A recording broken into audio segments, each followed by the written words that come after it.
Hello বন্ধুরা, আশা করি তোমরা সবাই খুব ভালো আছো। আমিও খুব ভালো আছি। অর্পিতা লাইফস্টাইলের নতুন একটা ভিডিওতে তোমাদেরকে অনেক অনেক স্বাগত। আজকে হচ্ছে একটা বিয়েবাড়ি আছে। অনেক দিন পরে একটা বিয়েবাড়ির নেমন্তন্ন আছে। তা আলমারি থেকে সব শাড়ি বের করে ফেলেছি, কোনটা পরে যাব কিছুতেই বুঝতে পারছি না। অনেক পরে ভেবেচিন্তে দেখা গেল হালকার মধ্যে এই শাড়ি দুটোর মধ্যে একটাই পরতে হবে। সেই কারণে এই শাড়ি দুটো রেখে চিন্তাভাবনা শুরু করেছি, আর বাকিগুলো আস্তে আস্তে সব উঠিয়ে দিয়েছি। এদিকে দেখো, আমার একটু একটু মেকআপ করা দেখে উনিও মেকআপ করছেন। চোখে কাজল পরছেন, লিপস্টিক পরছেন। মেকআপ যদিও আমি সেভাবে করতে জানি না, ওই একটু ফাউন্ডেশন আর একটু কম্প্যাক্ট, এর বাইরে মেকআপের কোনো প্রোডাক্ট আমি ঠিকঠাকভাবে চিনিই না, করা তো দূরের কথা। আমার দেখে দেখে তোরসাও কিন্তু শুরু করে দিয়েছে মেকআপ করা। তোরসার কিন্তু দুটো ড্রেস চেঞ্জ করা হয়ে গেছে। প্রথমে যে পিঙ্ক কালারের ড্রেসটা পরেছিল, ওটা পরলে নাকি ওর ব্যথা লাগে, ওটা তো খুলে দিয়েছি। এখন পরিয়ে নিয়েছি 2 নম্বর ড্রেসটা। কিছুক্ষণ বাদে 3 নম্বর ড্রেসটাও দেখতে পাবে। দেখো, শেষ পর্যন্ত আমি এই শাড়িটা পরে একদম সেজে গুজে রেডি হয়ে নিয়েছি বিয়েবাড়ি যাওয়ার জন্যে। 5 বছরের এই বিবাহিত জীবনে সেরকমভাবে একা একা কোথাও যাওয়া লাগেনি। তবে এটা নিয়ে দ্বিতীয়বার আমি বিয়েবাড়ি যাচ্ছি হাজব্যান্ডকে ছাড়া। দেখতেই পাচ্ছ, আমরা তৈরি হয়ে বেরিয়ে পড়েছি।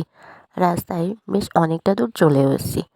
আমাদের ঘরের কিন্তু একদম পিছনেই বিয়েবাড়িটা, কিন্তু এদিক দিয়ে গেলে উল্টো দিক হবে। সেই জন্য আমরা রাস্তা ঘুরে বেশ অনেকটা দূরেই গেছিলাম বিয়েবাড়িতে। তার অবশ্য একটা কারণও আছে। বেশ অনেকটা জায়গা লাইটিং করা আমি আগে দেখেছিলাম। তোরসা এসব লাইটিং দেখলে আর খোলা জায়গা দেখলে ভীষণ মজা পায়। তাই ভাবলাম ওই পাশ দিয়ে যাই, তাহলে ও একটু আনন্দ করতে করতে যেতে পারবে।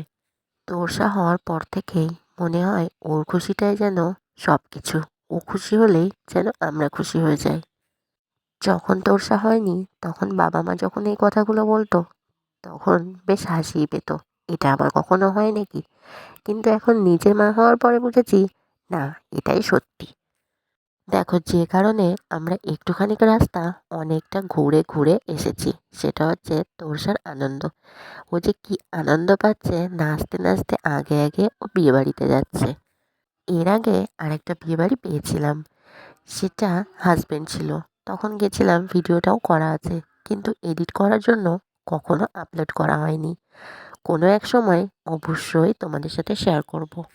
বেশ কয়েকদিন হাজব্যান্ড বাড়ি ছিল, কয়েকদিন বললে ভুল হবে, 1.5 মাসের কাছাকাছি হাজব্যান্ড বাড়িতে ছিল। তখন সেভাবে আর ভিডিও এডিট করা হয়নি, কারণ ও বাড়ি থাকলে আমরা প্রচুর ঘোরাঘুরি করি, এদিকে ওদিকে যাওয়া থাকে। সেই কারণে তখন আর সময় থাকে না। আর হাজব্যান্ড চলে যাওয়ার পরে আমিও বেশ কিছুদিন একটু অসুস্থ ছিলাম। সেই কারণে তোমাদের সঙ্গে ঠিকঠাকভাবে ভিডিও শেয়ার করা হয়নি। অনেক ভিডিও তো গ্যালারিতে জমা হয়ে পড়ে আছে। এদিকে তোরসা দেখো, বিয়েবাড়িতে এসেই এখানে উঠে পড়েছে বউয়ের সিংহাসনে বসার জন্য। তাই নাকি ওটা ওর বসার জায়গা। অনেক কষ্টে তো ওকে সিংহাসন থেকে নামানো হয়েছে, কারণ তখন এখানে চলছিল কনের ফটোশ্যুট। কিন্তু ওকে সেটা বোঝানো সম্ভব নয়।